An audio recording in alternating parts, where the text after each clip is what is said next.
అక్కడ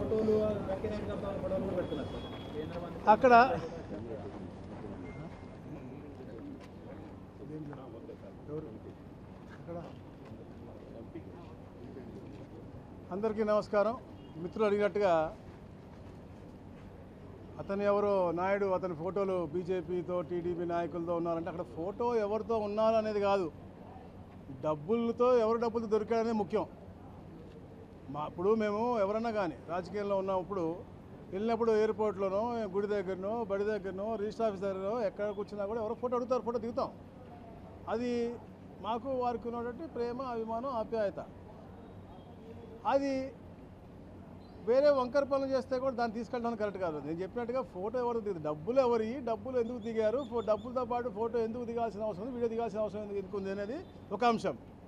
2000 నోట్లు కూడా మొన్నటిదాకా కూడా చలామణి ఎప్పుడు దాకా అయినాయండి, 2023 దాకా అనుకుంటా కదా చలామణి.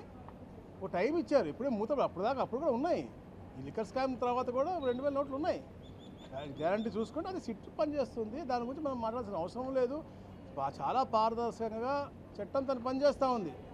ఎవరెవరైతే దొరుకుతున్నారో మీకే రోజుకి వాళ్ళే ఒప్పుకుంటూ ఉన్నారు. ఇప్పుడు ఈ పేర్లు ఎవరో గవర్నమెంట్లోనో లేకపోతే అధికార పార్టీలోనో కూటమి నుంచో ఎవరు చెప్పినటువంటి పేర్లు కాదు, వారు దొరికిన మనుషులు చెప్తున్నటువంటి ఇదని చెప్పి సమాచారం వస్తూ ఉంది. దాని గురించి మేము మాట్లాడటం ఇష్టం లేదు. ఆ వెంకటేష్ నాయుడు అనే అతను ఇండిపెండెంట్గా ఇంతకుముందు పోటీ కూడా చేశాడని అంటున్నారు, నాకు అంత ఐడియా లేదు. బట్ ఫోటోలు అనేది మీరు మాట్లాడటం హాస్యాస్పదమైనటువంటి విషయం. ఎందుకంటే ఫోటోస్ అనేది సెలబ్రిటీస్ కానీ పొలిటీషియన్స్ కానీ ఎవరైనా కూడా దిగుతారు, దాని గురించి పెద్ద విషయం కాదు. సార్, ఢిల్లీలో స్కామ్ జరిగినప్పుడు ఈడీ కావచ్చు, అక్కడ ఉన్న దర్యాప్తు సంస్థల కేంద్రానికి సంబంధించినవి, కానీ ఇక్కడ మనీ లాండరింగ్ జరిగిందని చెప్తున్నారు, విదేశాల్లో డబ్బులు పెట్టారని చెప్తున్నారు, గోల్డ్ కొన్నారని చెప్తున్నారు. కానీ ఇంత పెద్ద ఎత్తున మనీ లాండరింగ్ జరిగితే ఈడీ ఇప్పటి వరకు ఎందుకు ఎంటర్ అవ్వట్లేదు, ఎందుకు దర్యాప్తు చేయట్లేదు? అవును, ప్రస్తుతానికి సిట్ వాళ్ళు చేస్తూ ఉండొచ్చు, అది వేరే విషయం. బట్ సిట్ అనేది పక్కా ఆధారాలతో ముందుకు వెళ్తూ ఉంది. మీకు గతంలో ఒకటి చెప్పున్నారు, ఒక కంపెనీ గోల్డ్ ఎలా కొనింది, ఒక కంపెనీ నుంచి హవాలా ఎలా అయినాయి, ఎవరెవరు ఎక్కడ మైనింగ్కి పెట్టారు, అవన్నీ కూడా మీకు చెప్పారు. ఎవరైతే బయట ఉన్నారో వాళ్ళకు కూడా లుకౌట్ నోటీస్ ఇచ్చాడు, రెడ్ కార్నర్ నోటీస్ ఇచ్చారు. అందరినీ కూడా పిలిపిస్తూ ఉన్నారు. అందరూ వచ్చిన తర్వాత మీకు పారదర్శకంగా పూర్తిగా సిట్ అధికారులు అందరూ కూడా మీ ముందు కూర్చొని చెప్తారు. అలాంటి ఏది కూడా అన్నీ we are doing it very clear, crystal clear తప్ప ఎక్కడ కూడా పొలిటికల్ ఇన్వాల్వ్మెంట్ లేదు, వెండిక్టివ్నెస్ లేదు. మా గవర్నమెంట్ వెండిక్టివ్ గవర్నమెంట్ కాదు, ఎప్పుడు కూడా కక్ష సాధింపు అనేది ఎప్పుడు చేయదు. ప్రజలకు అన్యాయం జరిగినా, ప్రజలకి ఏమన్నా అంటే మీకే చూస్తూ ఉన్నారు. ఇప్పుడు గత 5 సంవత్సరాలు మేము పోరాడాం, ఈ లిక్కర్ బాగాలేదు, క్వాలిటీ లేదు. ఈరోజు పక్క రాష్ట్రాలు చెప్తా ఉన్నాయి, ఈరోజు నాణ్యమైన మద్యం ఆంధ్రప్రదేశ్ దొరుకుతుంది, ఇక్కడ ఎవరు తాగట్లేదు, అక్కడికి వెళ్ళి తాగుతున్నారంటే అది ఆ క్వాలిటీ. ఆ రోజు ఎంతోమంది ప్రాణాలు పోయినటువంటి పరిస్థితి, అప్పటి క్వాలిటీ లేనటువంటి మద్యం ఇవ్వండి. క్వాలిటీ లేని మద్యం, నగదుతో వ్యాపారం, దాదాపుగా 99,000 కోట్ల రూపాయలు నగదు వ్యాపారం. అంటే డిజిటల్, మన రోడ్డు మీద పోతే చిన్న బడ్డీ కొట్లు, పల్లీలు అమ్మే వాళ్ళ దగ్గర కూడా మీకు డిజిటల్ పేమెంట్ ఉంటుంది. కానీ మద్యం దుకాణంలో డిజిటల్ పేమెంట్ లేకుండా చేసేట్టు అదే మీకు నిదర్శనం. క్యాష్ బిజినెస్ ఎక్కడ ఒప్పుకోవట్లేదు. ఇవాళ రిజిస్టర్ ఆఫీస్లో చూస్తే కూడా ఇవాళ ఆన్లైన్ పేమెంటే కనపడుతుంది, మీకు ఎక్కడ కూడా క్యాష్ ట్రాన్సాక్షన్స్ లేవు. అలాంటిది అన్ని వేల కోట్ల రూపాయలు, దాదాపు 1,00,000 కోట్ల రూపాయలు మీకు క్యాష్ జరిగినాయి అంటే దాంట్లో ఎంత అవకతవకలు జరిగినాయి. నాకు తెలిసి ఇది ఇంకా తక్కువ.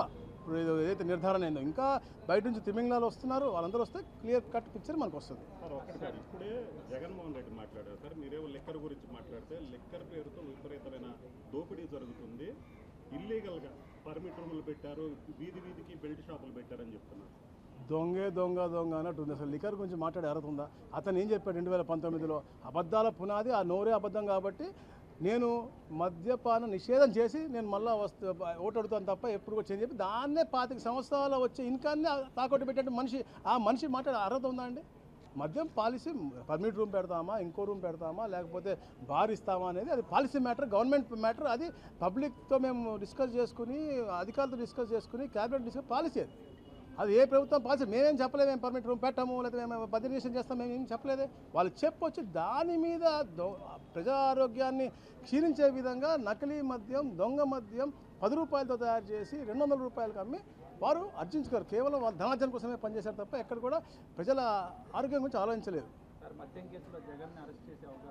అది గవర్నమెంట్ చట్టం తన పని తను చేస్తుంది. గవర్నమెంట్కి ఏం సంబంధం అండి, మాకేం సంబంధం అండి? అది వాళ్ళు పని చేస్తూ ఉన్నారు. అది ఎక్కడ దాకా వెళ్తుంది, ఎవరు వస్తారో కూడా మాకు తెలియదు. దాంట్లో మీరు చెప్పినట్టుగా ఈ నాయుడు వస్తాడా, ఆ నాయుడు వస్తాడు, మాకేం తెలుసు, వెంకటేష్ నాయుడు వస్తాడా, సుబ్బారావు నాయుడు వస్తాడో మాకు తెలియదు. తప్పకుండా ఎవరైతే ఉన్నారో దానికి కారకులు అందరూ కూడా అరెస్ట్ అవుతారు. మద్యం అమ్మకాలు గణనీయంగా పెరిగినాయి, ఇదేనా అభివృద్ధి అంటే ప్రశ్నిస్తున్నారు వైసీపీ నాయకులు. మద్యం అమ్మకాలు గణనీయంగా పెరిగినాయి, అంతకుముందు 6% ఉండేది, ఇప్పుడు 26% పోయింది అమ్మకాలు. క్వాలిటీ మద్యం వెళ్తుంది, కామన్ రేట్లో వెళ్తుంది, దొంగ డోర్ నుంచి పోవట్లేదు. అంటే గతంలో ఎప్పుడు మద్యం ఒకేలాగా ఉండేది, ఎక్కడ కూడా మనకి ఎప్పుడు ఎక్కువ తక్కువ అనేది ఉండదు.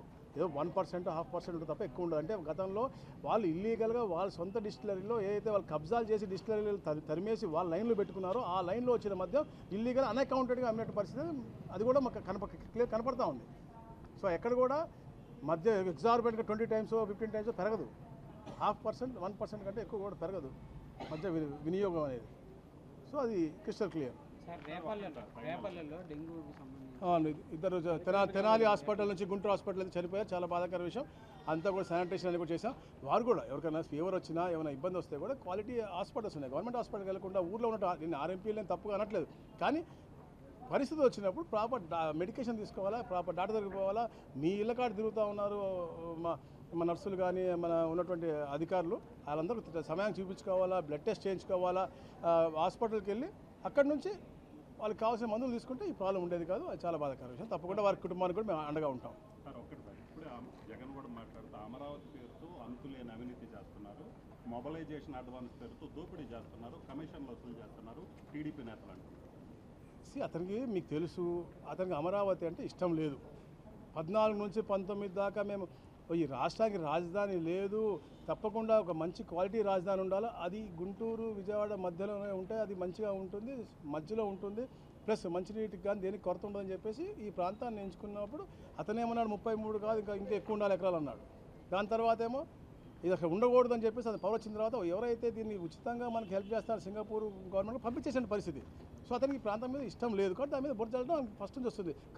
కమరావతి అన్నాడు, భ్రమరావతి అన్నాడు, మళ్ళీ వీళ్ళని అందరినీ నడిపించాడు, చైన్లు వేసాడు, ఇదేసాడు. లాస్ట్కి ఈ అమరావతి ప్రాంతంలో వేషాలు ఎక్కువ ఉంటా అన్నారు. అంటే వాళ్ళకి ఈ ప్రాంతం మీద ప్రీతి లేదు, ఏమి అభివృద్ధి చెందడం వాళ్ళకి ఇష్టం లేదు. ముందు అసలు గుంటూరు ప్రాంతంలో ఉన్న నివాసం ఉన్నటువంటి ప్రజలు బయటకు వచ్చి అతన్ని కొట్టే పరిస్థితి తప్పకుండా వస్తుంది. Thank you.